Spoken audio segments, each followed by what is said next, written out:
বার্ধক্য বিধবা প্রতিবন্ধী ভাতা এবং যুবসাথী প্রকল্পের এপ্রিল মাসের টাকা দেওয়া শুরু হলো। এবার বার্ধক্য বিধবা ও প্রতিবন্ধী ভাতা এবং যুবসাথী প্রকল্পের উপভোক্তারা ব্যাংক অ্যাকাউন্টে পাবেন ৩,০০০ টাকা। বার্ধক্য বিধবা প্রতিবন্ধী ভাতা এবং যুবসাথী প্রকল্পের টাকা ইতিমধ্যে দেওয়া শুরু হয়ে গিয়েছে। যদি আপনি এখনও পর্যন্ত টাকা না পেয়ে থাকেন তাহলে কবে পাবেন এই সমস্ত প্রকল্পের টাকা? বার্ধক্য বিধবা প্রতিবন্ধী ভাতা এবং যুবসাথী প্রকল্পের এমন অনেক উপভোক্তা রয়েছেন যারা মার্চ মাসে এই সকল প্রকল্পের টাকা ব্যাংক অ্যাকাউন্টে পাননি। তাহলে কি তারা আর মার্চ মাসের যে বকেয়া টাকা সেটা কি পাবেন না, নাকি এই এপ্রিল মাসে মার্চ এবং এপ্রিল মাসের 2 মাসের টাকা মিলিয়ে একবারে দেবে? সেটা আপনাদেরকে জানাবো আজকের এই ভিডিওটিতে। আজকে এই মুহূর্তে এই সমস্ত প্রকল্পের টাকা ছাড়া হয়েছে।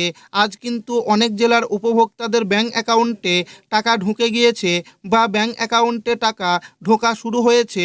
আপনি যদি এখনও টাকা না পেয়ে থাকেন তাহলে আপনি টাকা কবে পাবেন, অর্থাৎ এপ্রিল মাসে কত তারিখে টাকা পাবেন?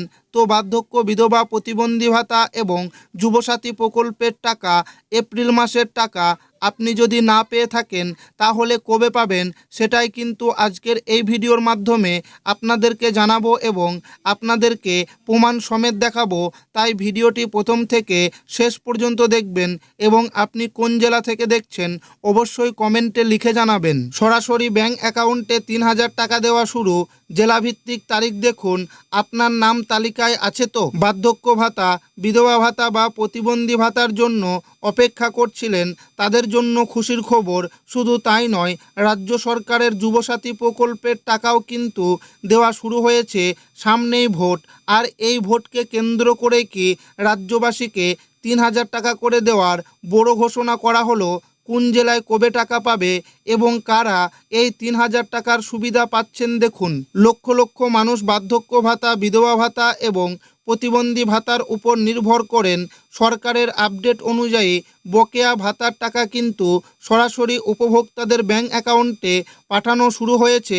যারা নতুন আবেদন করেছিলেন বা যাদের টাকা আটকে ছিল তাদের ডেটা যাচাই করার পর সরকার নির্দেশ দিয়ে দিয়েছে এখন থেকে প্রতি মাসের নির্দিষ্ট সময়েই আপনারা ভাতার টাকা পেয়ে যাবেন। যুবসাথী প্রকল্পে বেকার যুবক যুবতীদের পাশে দাঁড়াতে এই প্রকল্পের মাধ্যমে মাসিক ভাতা দেওয়া হয়। সূত্র মারফত খবর পাওয়া যাচ্ছে যে যারা এই প্রকল্পের উপভোক্তা তাদেরও বকেয়া টাকা ধাপে ধাপে রিলিজ করা হচ্ছে। ভোটের আবহে অনেক জায়গাতেই আবেদনের প্রক্রিয়া দ্রুত করা হয়েছে। এই ৩,০০০ টাকা কারা পাচ্ছেন?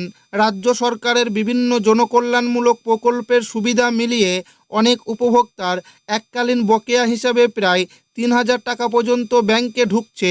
নির্বাচনী আচরণবিধি লাগু হওয়ার আগেই রাজ্য সরকার চেষ্টা করছে দ্রুত সবার ব্যাংক অ্যাকাউন্টে টাকা দিয়ে দেওয়ার। জলপাইগুড়ি, কোচবিহার, আলিপুরদুয়ার, পাহাড়ি এলাকায় এবং ডুয়ার্সে ধাপে ধাপে ভাতা বন্টন শুরু হয়েছে ও অন্যান্য জেলা বাঁকুড়া, পুরুলিয়া, মেদিনীপুর এই জেলাগুলোতে পঞ্চায়েত ও ব্লক স্তরে তালিকা যাচাই করে পেমেন্ট রিলিজ করা হচ্ছে। কলকাতা, হাওড়া, উত্তর ও দক্ষিণ ২৪ পরগনা এখানে ভাতার টাকা দেওয়ার প্রক্রিয়া বেশ দ্রুত চলছে।